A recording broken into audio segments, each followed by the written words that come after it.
যুক্তরাষ্ট্রের president Joe Biden গত সোমবার ভারতের প্রধানমন্ত্রী নরেন্দ্র মোদীকে ফোন করেছিলেন। তাদের সেই ফোন আলাপে বাংলাদেশ প্রসঙ্গ এসেছে বলে নরেন্দ্র মোদীর এক্স হ্যান্ডলার ও ভারতের পররাষ্ট্র মন্ত্রণালয়ের বিজ্ঞপ্তিতে উল্লেখ করা হয়েছে। অথচ ওই ফোন আলাপের বিষয়ে প্রচারিত হোয়াইট হাউসের বিবৃতিতে বাংলাদেশের প্রসঙ্গই নেই।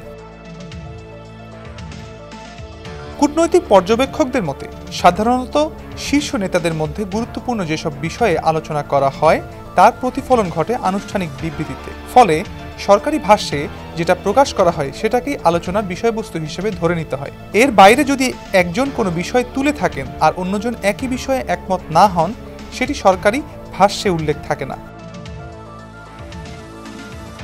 হোয়াইট হাউসের বিবৃতিতে বলা হয়, মোদির সাম্প্রতিক পোল্যান্ড ও ইউক্রেন সফর নিয়ে তার সঙ্গে কথা বলেছেন বাইডেন। পাশাপাশি আগামী সেপ্টেম্বরে অনুষ্ঠেয় জাতিসংঘের সাধারণ পরিষদের বৈঠক নিয়েও তিনি মোদির সঙ্গে কথা বলেন।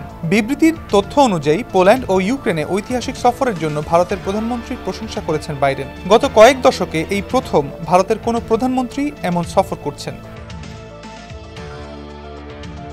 শান্তি প্রতিষ্ঠার বার্তা, জ্বালানি খাতসহ ইউক্রেনের জন্য চলমান মানবিক সহায়তা অব্যাহত রাখার বিষয়ে নরেন্দ্র মোদীর দেওয়া বার্তার প্রশংসা করেছেন জো বাইডেন।